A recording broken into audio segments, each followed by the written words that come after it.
On 5 News tonight, questions over French security, the Labour leadership challenger sparks controversy, and a pre-Brexit economic surge.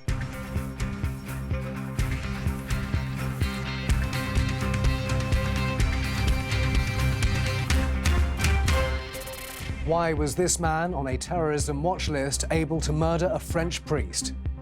As dramatic video is released of yesterday's attack in Normandy, we ask if authorities took their eye off the ball. Owen Smith sets out his big ideas for the Labour Party, but has angered people with his comments on Theresa May. It pained me that we didn't have the strength and the power and the vitality to smash her back on her heels. Latest figures show the economy sparking into life, but just before we voted to leave the EU. Also tonight, we'll be discussing whether transgender should be categorised as a mental illness. Kelly Maloney tells me why she agrees with the report, which says the policy should change. And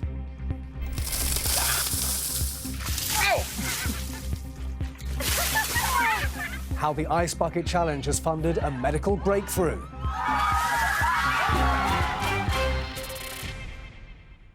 Welcome to 5 News Tonight. I'm Simon Viger. Last night there was revulsion at the murder of an elderly priest at his church in France.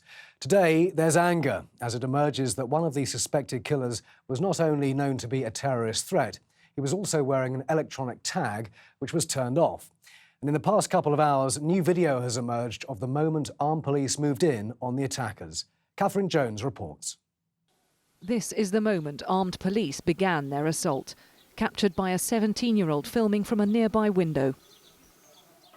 Ça a tiré. Il y a l'armée et tout. He starts recording again, exclaiming, "There's been a shooting, there's the army and everything." Il y a quelqu'un qui a crié Allah Akbar dans l'église, oui. He adds, "Someone shouted Allah Akbar in the church." Then, on the far right-hand side, officers hurry a person across the street. It appears to be one of the nuns who witnessed yesterday's atrocity. Today, with tight security still surrounding the church where a priest was slain, it's emerged one of the perpetrators was a known threat. Adel Kermiche had grown up locally, a normal teenager who'd become rapidly radicalised. The 19-year-old was twice arrested last year trying to reach Syria to join IS. He was detained for 10 months, then released pending trial for alleged membership of a terrorist organisation. He had to wear an electronic surveillance tag, but it allowed him to leave his parents' home for 4 hours each day. After his second arrest, Kermiche's mother spoke to a Swiss newspaper. The Charlie Hebdo killings acted as a detonator, she said. He was bewitched, like a cult. I want to know who messed up our kid. We don't know where to turn for help. This local youth worker went to school with him. À chaque fois, on le raisonnait. À chaque fois qu'on lui disait quelque chose, il nous ressortait un verset du Coran, il inventait des choses. Every time we tried to reason with him, he would reply with some verse from the Quran. He would invent things, he says. When someone told me there was an attack, I knew it was him. His victim, Father Jacques Hamel, was filmed in 2009 at work in his parish. Un homme de pauvreté. C'est pas rien que le Fils de Dieu. The second man who murdered him as he was leading prayers is thought to be a 19-year-old from southeastern France, not known to the police. Today, the French president met religious leaders, but he is under severe pressure over his response to the Islamist threat. His government has announced 23,000 police and soldiers will protect major events this summer, and festivals not meeting strict security standards will be cancelled. Around popular tourist locations in the capital, Paris, there's a heavy military presence. There's security here, gives you a bit of confidence. So yeah, I think they're doing their job. It seems very good. But as the community of Saint-Étienne-du-Rouvray continues to mourn its priest, there are growing calls in France for greater security at places of worship and growing anger at the apparent inability of the authorities to identify, track and contain the people inspired to commit such barbaric acts. Catherine Jones, 5 News. The man challenging Jeremy Corbyn for Labour's leadership set out his big ideas today, including raising taxes on the rich to help fund the NHS and giving workers more rights. But it was Owen Smith's comments about standing up to Theresa May that caused controversy. He said he wanted to smash her back on her heels. He later admitted to Peter Lane those words may have backfired. Owen Smith wants to be Labour leader and one day Prime Minister.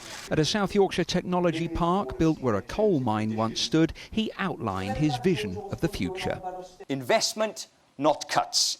Prosperity, not austerity. Rebuilding hope and ambition for families and communities, for the nations and regions of the UK, and for our country as a whole. But in a speech focusing much on fairness and equality, there was this about Prime Minister Theresa May's comments on social injustice. And I'll be honest with you, it pained me that we didn't have the strength and the power and the vitality to smash her back on her heels and argue that these are our values. Pulled up on his choice of words, he clarified that they were about ideology, of course, and not violence. That phrase, amongst the rest of the speech, that phrase backfired, didn't it? Well, perhaps it backfired, but we should have a bit of robust language in this politics, I think. I haven't intended to offend people. I wasn't offending people, and I'm sure most sensible people will see that very clearly. But no apology? Well, I don't think I've got to apologise for saying that the Labour Party should be pushing back vigorously against Tory ideology. Hours later, though, a campaign spokesman said the comment was off script, an inappropriate choice of phrase, and that Mr Smith apologises for using it. As Owen Smith left today, a voice of protest from a former miner and party member. You are not welcome, you a traitor! Unhappy at the leadership challenge. And Jeremy Corbyn, without this sabotage, I think would win a general election handsomely. But in traditional Labour heartlands like South Yorkshire, the party is losing votes. Why? They've done absolutely nothing for the working class people of this town. They've just gone against everything what everybody wanted. I don't think they should argue. You don't think they should argue? No. This leadership battle's not helping? No. I'm a miner, and the Labour used to be for working class, now they're not. Owen Smith comes from a mining family himself, so knows how deep the divisions are now within Labour. He got a warm reception from invited guests today, but has a lot more people to convince in the weeks ahead. Peter Lane, 5 News. Detectives investigating the attempted abduction of an RAF serviceman in Norfolk have issued e-fits of the 2 suspects. The men are wanted after the victim was threatened with a knife outside RAF Marham a week ago. Police say they're not ruling out any motive, including the possibility it was a case of mistaken identity. Theresa May says she's keeping an open mind about negotiations during Britain's exit from the European Union. She's paid her first visit to Italy as Prime Minister, one of a series of trips to EU countries in the wake of Brexit. And British Transport Police have released a series of videos to warn against the dangers of playing on railway lines. The clips show children trespassing on tracks, with some of them narrowly escaping being hit. Police say children are twice as likely to play on tracks during the summer holidays. Britain's economy grew faster than expected in the run-up to the EU referendum. Figures for April to June show that GDP was up by 0.6%, largely thanks to the best performing manufacturing statistics since the late 90s. Analysts say after the Leave vote, these statistics aren't looking so positive. So a month on, how are businesses feeling? Charlotte Grant has been finding out. The prediction was for doom and gloom, but today some surprising figures showing little sign of a shrinking economy. Instead, in the run-up to the EU vote, our economy actually grew by 0.6%. It's a similar story at this manufacturing company in Nottingham. They export 60% of everything they make. Post-referendum, they're surprisingly upbeat. I did spend a lot of time moaning about it and being very despondent and embarrassed about the result. And we've had a surprising little benefit, due really, I think, to the weakness of the pound. I think the last 3 months has been absolutely brilliant, probably one of our best periods in the history of the business. The UK growth from April to June this year has been driven by a strong performance in manufacturing, which grew by 2.1%. And the biggest sector, the services sector, also went up by 0.5%. But it's not all good news. Construction fell by 0.4%, and agriculture also suffered, dropping 1%.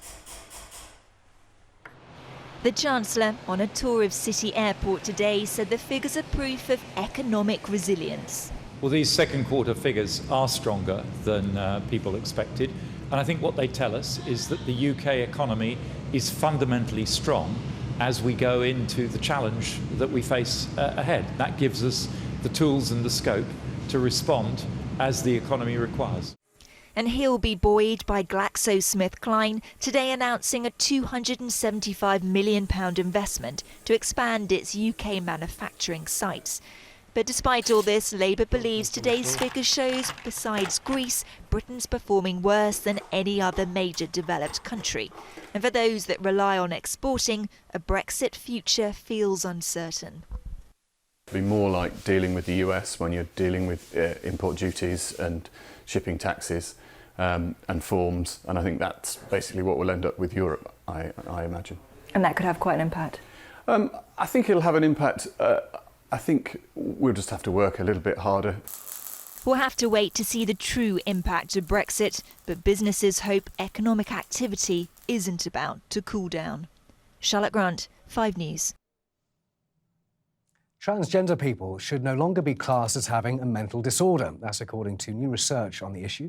Currently, the World Health Organization lists transgender under the umbrella of mental illness. But a new study has found the distress and dysfunction suffered by many trans people is linked to social rejection rather than a mental condition. A little earlier, I spoke to Kelly Maloney, a transgender woman and campaigner on trans issues. She told me there's still a long way to go. In 1973, they declassified homosexuality as a mental illness, but they left the gender issue there. And I think the reason they left the gender issue there is because there is no actual physical test they can give you. They can't take your blood, they can't take an X-ray, and they can't see into your brain, because the problem with gender issue is your brain doesn't actually match the body you're in, and it is just how a person feels, and there is no test to prove that. So I think, because they don't understand that, they take the safest way out and they classify it as a mental illness. Mm-hmm. Well, you were going through it. How concerning was it to you at the time when you were seeing the gender doctor? I was never concerned because I don't think I've got a mental problem. I suffered with a bit of stress. I've suffered with fear of rejection. But I'd heard so many stories that other people had to see psychiatrists, and I heard psychiatrists try to talk them out of their gender issue, telling them that they're being stupid. I even heard one story where a psychiatrist said, "Why don't you just go and get some hobbies like this was a male to female trans person. Go and get some hobbies like real men do it and stop worrying about wearing women's clothes." I mean, that was from a medical person, and them sort of things are crazy, you know. And I did ask my doctor, because I went private because I didn't want to see all these psychiatrists, and I said to my doctor, "Doctor, do I need to see a psychiatrist?" And he just looked at me and he said, "Kelly, I've been seeing you for a while. You've been seeing your counsellor, which I think is sufficient. Do you think you're mad?" And I went, "No, doctor, why?" He said, "Well, then you don't need to see a psychiatrist." Well, we'll see what the World Health Organization does, but generally, do you think the stigma is getting less now? Or is there a stigma? I think that yes and no. There are more people accepting it now, but it's still not fully accepted. As I said, you know, homosexuality was declassified in 1973, I think it was, and we are probably 20 years behind the LGBT community, and we need to catch up with them. But I think what is needed more than throwing people in to see psychiatrists and being put under real hard, strenuous tests is more support groups should be set up, more help groups should be set up. And this would, I believe, save the government and the National Health a lot more money. If there were groups where they could go and talk, like I was very lucky, I came across my own group in Ashford, Kent, and they really helped me because I was among others that were going through the same thing as I was going through, experienced some good and some bad things, experienced rejection from friends, from family, loss of their jobs. So I was able to take all this on board, and I was able to use this to my advantage. And the support group was there. Whenever I felt I needed someone to talk to, I could pick up that phone 24/7 and speak to them. And I think that's what's needed more so than being put in a room, laid on a couch and be grilled for an hour every so often. Kelly Maloney speaking to me a little earlier. Coming up on 5 News Tonight, how these viral videos funded a breakthrough on motor neurone disease. And the new campaign to get kids spending more time outside. We'll see you after the break.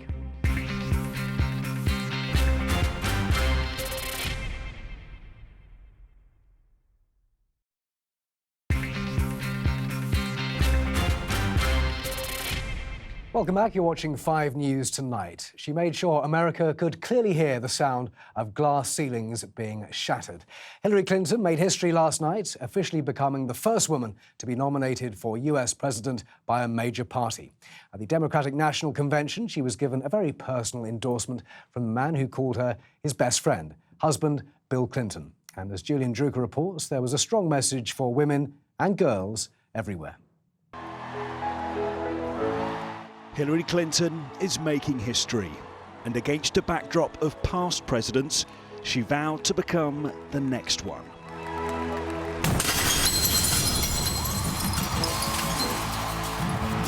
We just put the biggest crack in that glass ceiling yet. Thanks to you and to everyone who's fought so hard to make this possible. Recent party divisions turned to devotion as Mrs. Clinton received a huge boost and took a significant step on her journey to the White House. If there are any little girls out there who stayed up late to watch, let me just say, I may become the first woman president, but one of you is next. This was a night of unity. Earlier, in a symbolic gesture, her former Democratic rival Bernie Sanders declared Mrs. Clinton as the party's nominee. And I move that Hillary Clinton be selected as the nominee of the Democratic Party for President of the United States. Bill Clinton. Later came a more personal endorsement. This former president spoke of someone he said was uniquely qualified to now do the same job.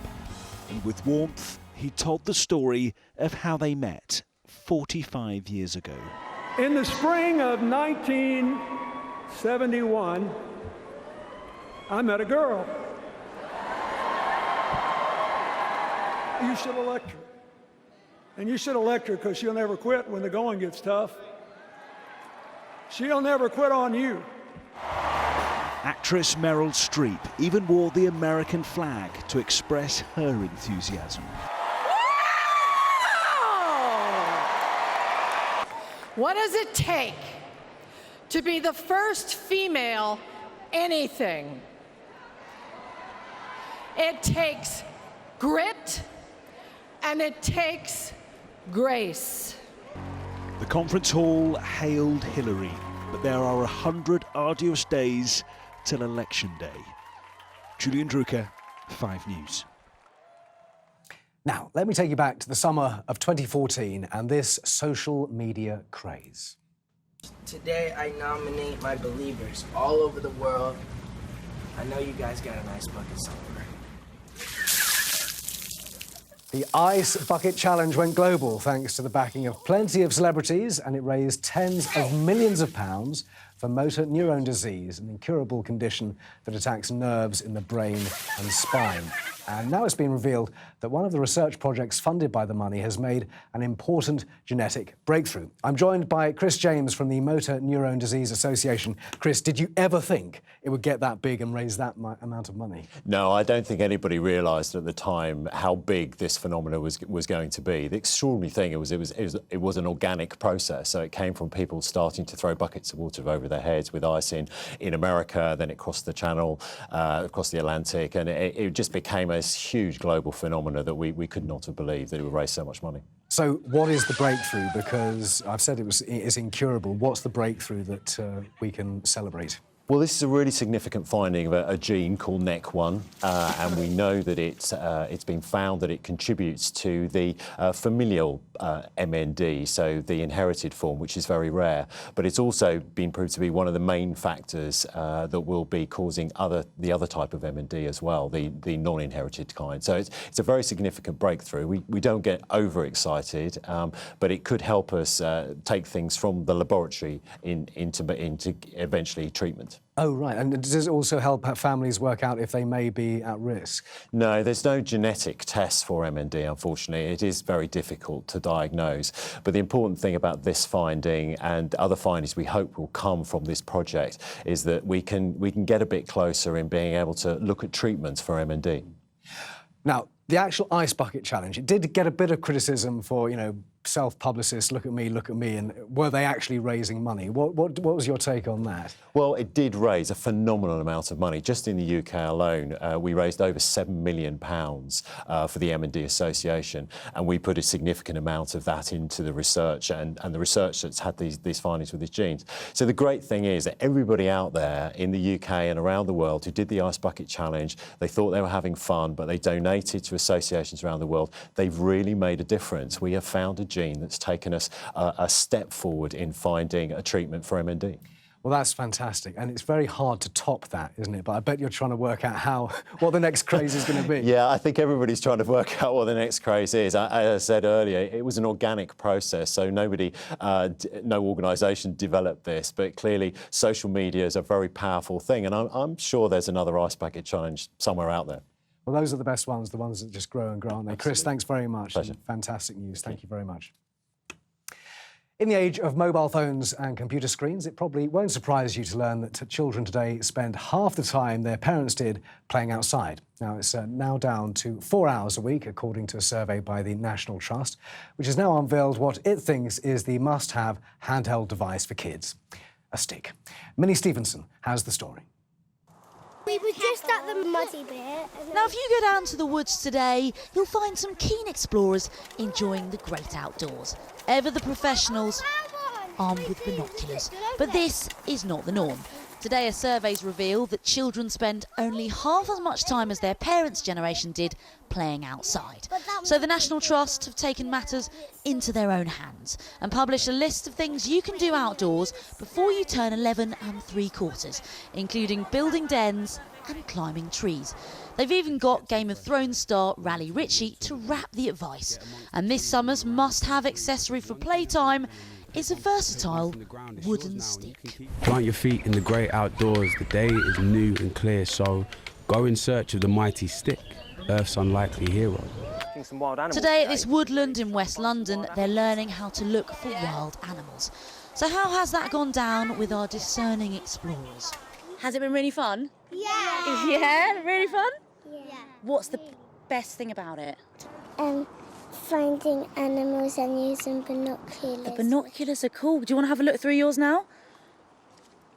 Does everybody look really big? Yeah. I like it outdoors because it doesn't get as stuffy and it's like you feel like free and it's really fun. It's actually quite interesting because you can find animal footprints and animals. You can see lots of different outdoors mini beasts. Mini beasts? Little animals? As for their parents, well, the study found that 96% of them wanted their children to connect more with nature, something the National Trust is trying to encourage this summer. I think a lot of adults and a lot of parents sometimes worry that with all the advent of modern technology, children aren't going to be interested in things that they might have done or things their parents might have done. But once you get them here, once you show them what it's all about, once you get them going, it's no problem at all, they love it. While these miniature explorers seem very at one with nature, campaigners say they want to get many more across the UK out of the house and in the great outdoors. Minnie Stevenson, 5 News. I'm joined by Neil Sinclair, author of the Commando Dad series of books and a father of 3, the oldest of whom joins us, 14-year-old Samuel. Neil, does that sound familiar? 4 hours a week? Yeah, it does, actually, unfortunately. Unfortunately, it does. I think hence why it's great that the National Trust have got these, this initiative about trying to get kids out and about. And with my book, Commando Dad Mission Adventure, the mission is to get kids out and about a lot more, because I think we need to get them out a lot more. Yeah, well, Samuel, what you've got, which we didn't have, are the screens that you can carry around. Yeah. Sort of addiction to the screen. So, are you addicted? I'm not addicted. I mean, because of course, like a whole new book and everything, we do go out quite a bit. But it is very much rooted in kind of my daily life because my school does allow phones kind of, you can have one at school, but I wouldn't say I'm addicted, no. But it is a very kind of helpful thing to have with you. But some of your friends must be, aren't they? Oh yeah, definitely. There are some people who are posting Instagram pictures every 2 minutes, and I'm just like, I can't keep up with all of this. No, well, that is the thing, isn't it? People trying to keep up with what's there. But parents, blame the parents. The parents are to blame, aren't they? Because they're worried about stranger danger and traffic, and they don't have enough time, and blah blah blah. I think the thing I don't use the word blame. I think I think we live in a very, very different world to when we were children, Simon. When we had freedom. We had freedom to to go out and do lots and lots of adventurous things. But I think you're absolutely right. I think parents are more concerned now about things. But the great thing, what I'm trying to do is, and the piece showed, is that get out and have adventures with your children. You know what I mean? Be with them when you go to the forest, when you go on a mini beast hunt. I think that the key thing that I say is your undivided attention for your children, whether they be young or whether they be 14, is something that they really thrive on. You know. Is he very Victorian about it when you go out? Are there no apps, no screens, or can you integrate the technology? Yeah. I mean, sometimes we integrate. I mean, like, because of, like, the whole Commando Dad Twitter and stuff, we've got a place near us which we go to quite a bit, it's got, like, obstacle courses and things. So, say, like, take a picture there so we can put it on the Twitter. But when we go out with him, there are a lot less screens than there would be, say, if we were just having a normal day. Yeah. So, it's kind of like... it's not like no screens, but it is very like, you don't really need them, because once you're out and about, you don't really need them, to be honest, to have fun. So you don't have a blanket policy then, a blanket ban? No, I think the great thing is, another thing is that the Woodland Trusts have got an app, so you can scan something on a tree and it'll create a story, and then it'll tell you what the tree is and where to go next. So you can integrate them into your adventures. So it's not a blanket ban, because I think they do have a place and they do need to know how to use them. Just very quickly, what would your advice be then to parents who are worried about the modern world and always fearing the worst? I think the thing is, be brave and just get out there. And you know what I mean? Don't worry about the weather. Rain is not gonna hurt your children, and neither is dirt. Yeah. Be brave and get out there and have adventures. Neil, Daniel, thank you very much indeed for your time. No such thing as the wrong weather, only the wrong clothes. That's it from us. Sean Welby has the weather next. I'm sure it's going to be fine. And Chloe Potter has updates throughout the evening. Thanks very much for watching. Bye-bye.